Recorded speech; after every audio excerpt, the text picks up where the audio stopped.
Judgment. The Bible often speaks of divine judgment.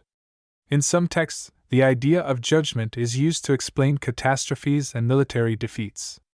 For example, the writers of the second book of Kings explain that the fall of Samaria and the northern kingdom in 722 BC, as well as the destruction of Jerusalem and its temple in 587 BC, are to be understood as a judgment of Yahweh against his own people, since they and especially their representatives, the kings, did not conform to the divine commandments as they are stated in the book of Deuteronomy.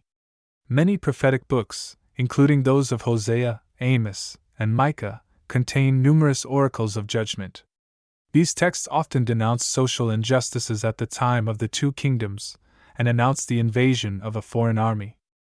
In prophetic books, there are also many oracles of judgment against foreign nations, neighbors, Edom, Moab, Damascus, or more distant, Egypt, Assyria, Babylon, considered in these texts to be the enemies of Israel and of Yahweh. These speeches arise in situations of military conflict and serve to give hope to those to whom they are addressed. After the fall of Judah and the Babylonian exile, the question arises as to whether Yahweh's judgment is the final word. This is when, especially at the time when the Persians put an end to the Babylonian Empire, the discourse arises that divine judgment will be followed by salvation and restoration.